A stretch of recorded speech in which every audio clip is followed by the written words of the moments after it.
Hello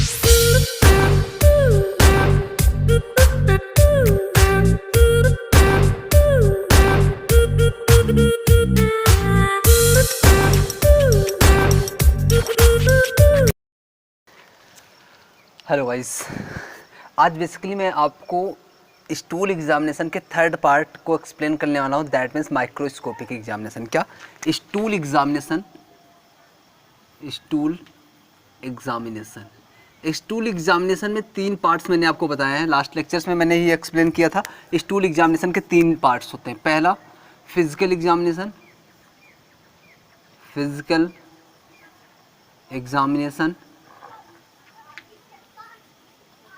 दूसरा मैंने आपको बताया था केमिकल एग्जामिनेशन। क्या?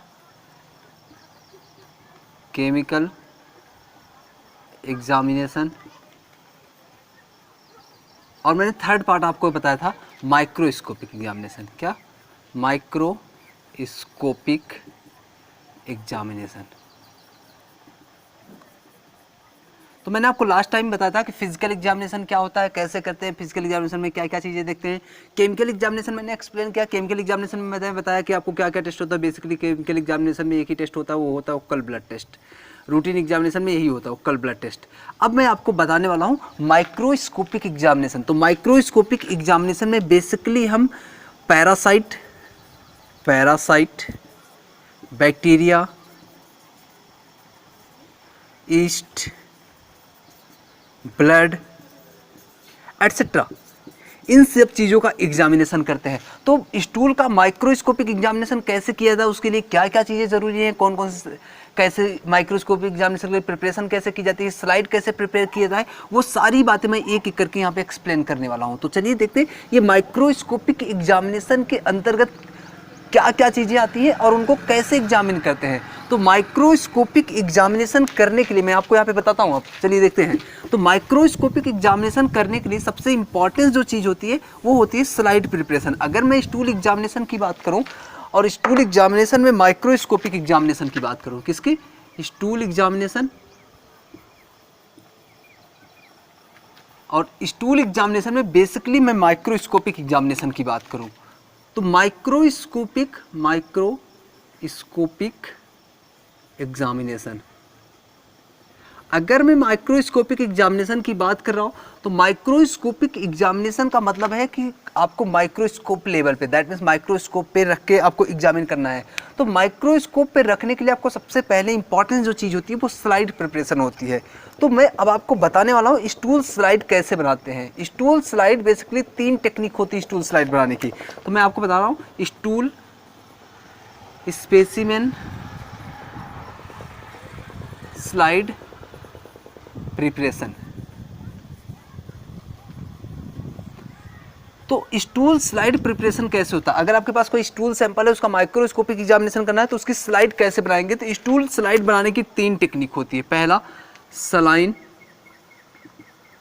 स्पेसिमेन प्रिपरेशन, दूसरा iodine specimen preparation,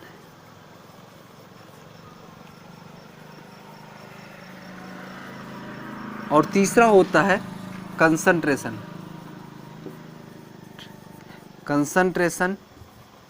specimen preparation.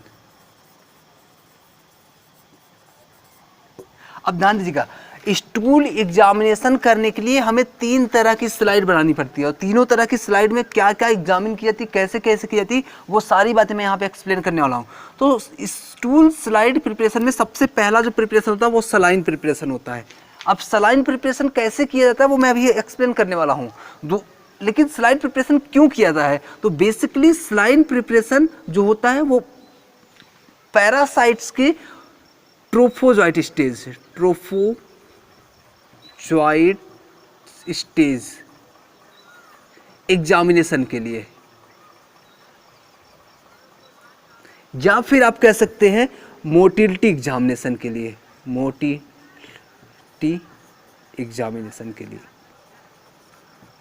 आगे मैं इसको और एक्सप्लेन करने वाला हूँ, यहाँ पे आप शॉर्ट में समझते चलिएगा।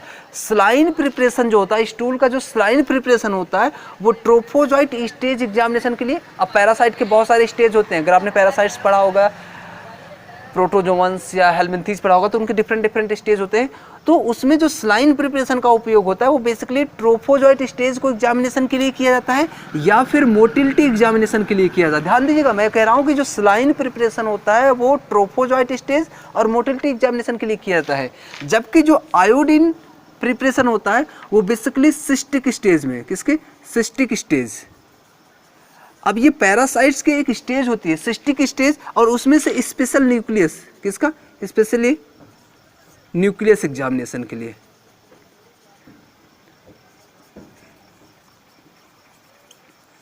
अब जो ये आयोडीन प्रिपरेशन होता है वो बेसिकली सिस्टिक स्टेज एग्जामिनेशन के लिए किया जाता है। अब सिस्टिक स्टेज क्या होता है वो आपको समझ में आ रहा होगा अगर आप पैरासाइट्स पढ़े हैं, ठीक है। तो जो पैरासाइट्स होते हैं उनके डिफरेंट स्टेज होते हैं, उसमें एक स्टेज होती है सिस्ट, और सिस्ट में न्यूक्लियस पाए जाते हैं। तो बेसिकली सिस्टिक स्टेज और उनके न्यूक्लियस की मॉर्फोलॉजी को प्रॉपर आइडेंटिफाई करने के लिए हम आयोडीन प्रिपरेशन करते हैं। अब आयोडीन प्रिपरेशन कैसे करते हैं मैं आगे एक्सप्लेन करूंगा, लेकिन फिलहाल जान लीजिए कि इसका उपयोग क्यों करते हैं, इसको बनाते क्यों हैं।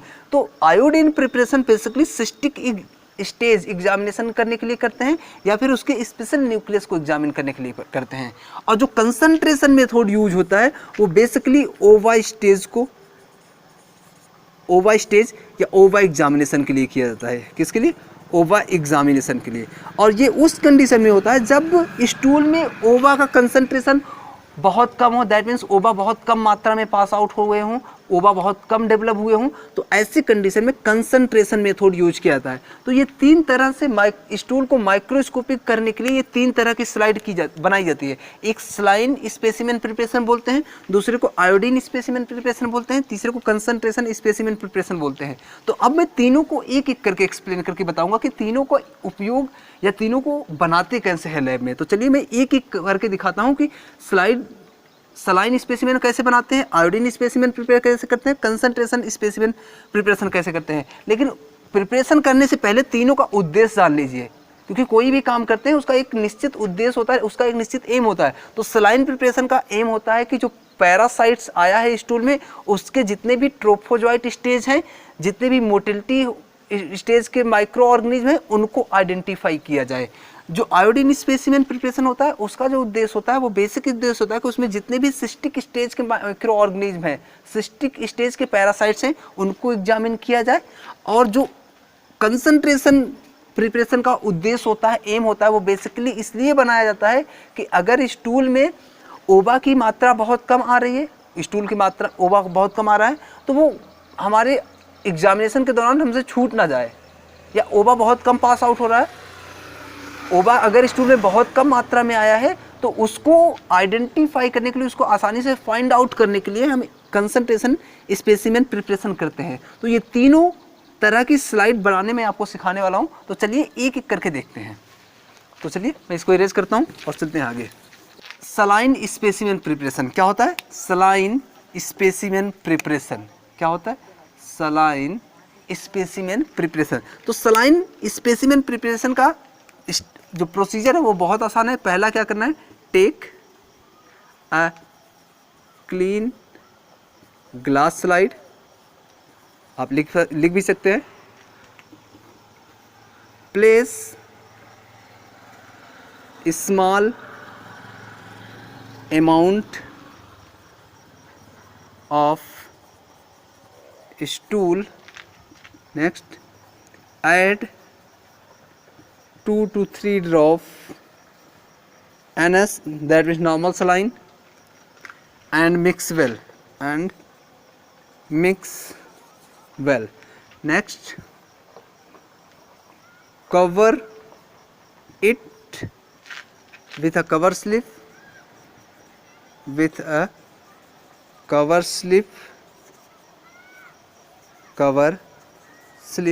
and avoid formation of air bubbles, air sac। ठीक है। Now examine under microscope. अब देखिए सलाइन प्रिपरेशन में आपको क्या करना है, सबसे पहले take a clean glass slide. आपको एक क्लीन ग्लास स्लाइड लेनी है, ये देख सकते हैं, आपको एक क्लीन ग्लास स्लाइड लेनी है। उसके बाद place a small amount of stool. Slide लेने के बाद इसमें छोटा सा अमाउंट, स्टूल का अमाउंट रखना है, थोड़ा सा स्टूल रखना है। Next add 2 to 3 drop of NS, इसमें 2 से 3 ड्रॉप NS रखना है, नॉर्मल सलाइन रखना है। और उसके बाद क्या करना है, इसको अच्छे से मिक्स कर देना है, ऐसे अच्छे से मिक्स कर देना है, दोनों को अच्छे से एक सेपरेट स्टिक से मिक्स कर देना है। मिक्स करने के बाद cover it with a clean cover slip. Mix करने के बाद इसको एक कवर स्लिप से कवर कर देना है इस तरह से। और कवर करते वक्त इस बात का ध्यान दें कि इसमें किसी तरह से एयर स्ट्राइक, एयर बबल्स ना बनने पाए, एयर बबल्स अवॉइड करेंगे, नहीं बनना चाहिए। इसको कवर कर देंगे और कवर करने के बाद ये स्लाइड तैयार है माइक्रोस्कोपिक एग्जामिनेशन के लिए। तो अब आप इसको ले जा सकते हैं माइक्रोस्कोप पे एग्जामिन कर सकते हैं, ठीक है। तो ये हो गया सलाइन स्पेसिमेन प्रिपरेशन। अब इसमें क्या एग्जामिन करेंगे वो मैंने आपको बता दिया। इसमें आप ट्रोफोजॉइट भी एग्जामिन कर सकते हैं, इसमें किसी भी पैरासाइट की मोटिलिटी टेस्ट कर सकते हैं, लेकिन इसमें न्यूक्लियस नहीं फाइंड आउट कर पाएंगे या क्रिस्टल्स नहीं फाइंड आउट कर पाएंगे आसानी से, क्योंकि ये कलरलेस होंगे। इसमें मोटिलिटी आसानी से फाइंड आउट की जा सकती है, उसके ट्रोफोजॉइट स्टेज आसानी से फाइंड आउट किए जा सकते हैं। तो ये होता है सलाइन स्पेसिमेन प्रिपरेशन। दूसरा होता है आयोडीन स्पेसिमेन प्रिपरेशन। तो ये मैं इरेज करता हूँ और मैं अब आपको आयोडीन स्पेसिमेन प्रिपरेशन बताता हूँ। तो यहाँ पे देखिए मैं इसको दूसरा बताता हूँ, आयोडीन स्पेसिमेन प्रिपरेशन क्या है, आयोडीन, ये दूसरा है iodine specimen preparation. Iodine specimen preparation के लिए क्या करते हैं, सेम प्रोसीजर है, आप समझिएगा। अब देखिएगा मैं आपको बता रहा हूँ iodine specimen preparation. Iodine specimen preparation के लिए क्या करते हैं, take a clean glass slide. सबसे पहले एक क्लीन ग्लास स्लाइड लेंगे, पूरा एकदम बिल्कुल क्लियर होनी चाहिए, साफ होनी चाहिए। उसके बाद place small amount of stool, इसके ऊपर स्मॉल अमाउंट में स्टूल रखेंगे, थोड़े से अमाउंट में स्टूल रखेंगे, फिकल मटेरियल रखेंगे।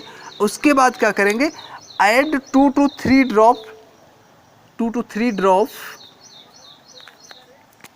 Drop लोगस iodine and mix.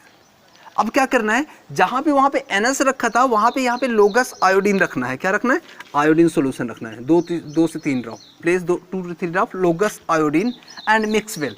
Iodine रखने के बाद इसको अच्छे से मिक्स कर देंगे, ठीक है। Next cover it with a cover slip. उसके बाद क्या करना है, इसको कवर स्लिप से कवर कर देना है और इसमें एयर बबल्स नहीं आने चाहिए, इस बात का ध्यान रखेंगे। और उसके बाद इसको माइक्रोस्कोप पे लेकर जाके आप माइक्रोस्कोपिक एग्जामिनेशन कर सकते हैं।